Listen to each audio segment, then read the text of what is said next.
प्रिय बच्चों, आज हम रामावतार त्यागी जी की लिखी हुई कविता समर्पण पढ़ने जा रहे हैं, जिसमें त्यागी जी ने भारत माता की प्रार्थना करते हुए अपना तन मन धन उस पर न्यौछावर करने की बात कही है।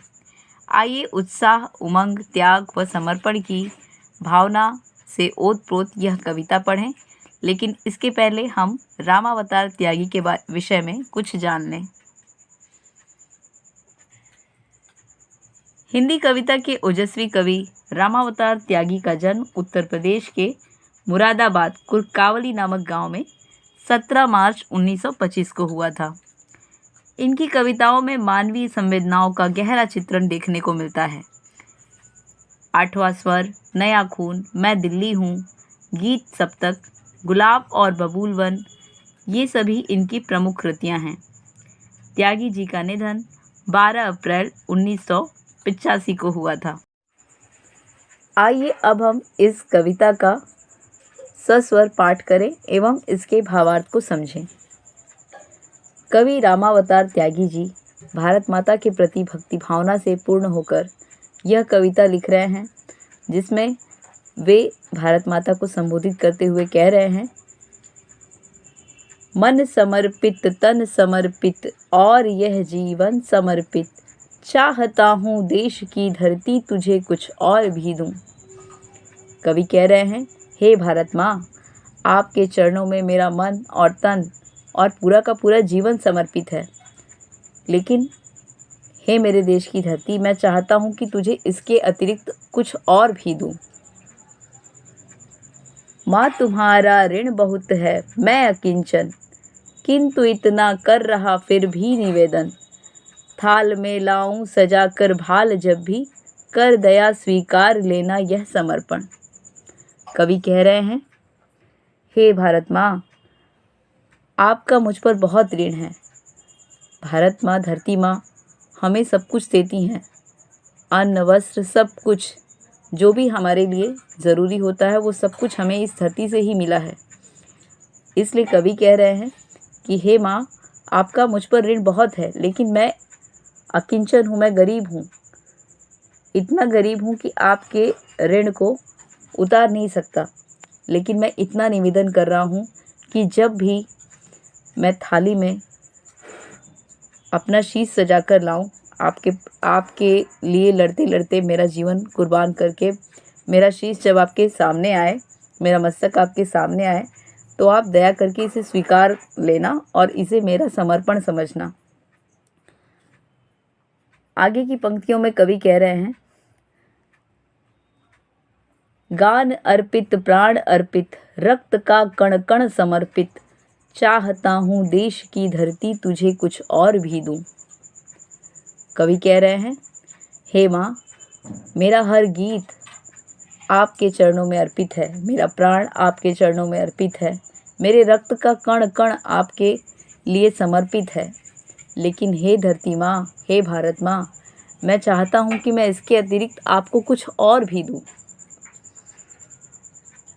आगे की पंक्तियों में कवि कह रहे हैं, मांझ दो तलवार को लाओ न देरी, बांध दो कसकर कमर पर ढाल मेरी, भाल पर मल दो चरण की धूल थोड़ी, शीश पर आशीष की छाया घनेरी। कवि कह रहे हैं अपने परिवारजनों को संबोधित करते हुए कि हे मेरे परिवार वालों, तलवार को मांझ दो यानी धार लगा दो और अब देरी मत करो, मेरी कमर पर ढाल को कसकर बांध दो और तलवार को धार करके मेरे हाथों में दे दो। भाल पर मल दो चरण की धूल थोड़ी, मेरे मस्तक पर भारत माता की, धरती माता की चरणों की जो धूल है वो मल दो और मेरे सिर पर अपना शीश, मेरे शीश पर अपना आशीष दो कि मैं अपने भारत माता की रक्षा के लिए अपना सब कुछ कुर्बान करूं और विजयी हूँ। अगली पंक्तियों में कवि कह रहे हैं, स्वप्न अर्पित, प्रश्न अर्पित, आयु का क्षण क्षण समर्पित, चाहता हूँ देश की धरती तुझे कुछ और भी दूँ। कवि कह रहे हैं, हे भारत माँ, यदि मैं सोया भी रहूं और मुझे स्वप्न भी आए तो आपके लिए ही आए, वो स्वप्न आपसे ही संबंधित हो और मेरा हर प्रश्न मेरे देश के लिए हो, मेरी धरती माता के लिए हो। मेरी आयु का हर क्षण, एक एक क्षण आपके लिए समर्पित है। लेकिन मैं इतने से संतुष्ट नहीं हूँ और हे मेरे देश की धरती, हे भारत माँ, मैं चाहता हूँ कि मैं इसके अतिरिक्त आपको कुछ और भी दूँ। अगली पंक्तियों में कवि कह रहे हैं, तोड़ता हूँ मोह का बंधन क्षमा दो, गाँव मेरे द्वार घर आंगन क्षमा दो, आज सीधे हाथ में तलवार दे दो और बाएं हाथ में ध्वज को थमा दो। अब ऊपर की पंक्तियों में कवि ने अपने परिवारजनों से कहा था कि तलवार को धार करके मेरे हाथ में दे दो और ढाल को मेरे कमर पे बांध दो। अब आगे कह रहे हैं अपने परिवारजनों को संबोधित करते हुए, तोड़ता हूँ मोह का बंधन क्षमा दो। उनसे कह रहे हैं कि हे मेरे परिजन, हे मेरे रिश्तेदार, जो भी हैं आप सब, आपसे मैं मोह का बंधन तोड़ता हूँ, मुझे क्षमा कर दीजिए।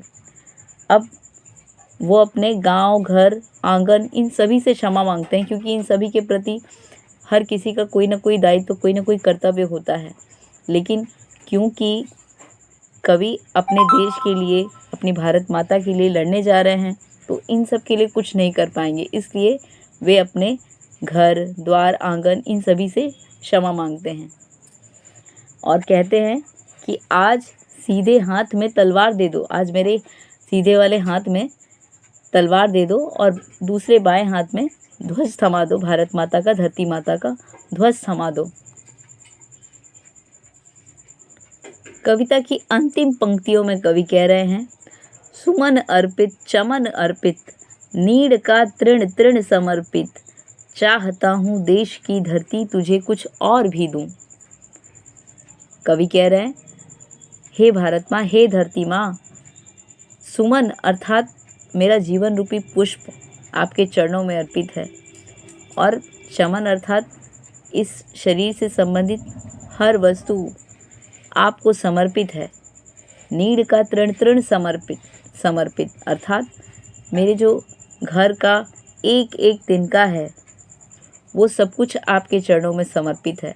लेकिन इतना कुछ भी देकर मैं संतुष्ट नहीं हूँ और हे मेरे देश की धरती, हे भारत माँ, मैं आपको इसके अतिरिक्त कुछ और भी चाहता हूँ देना।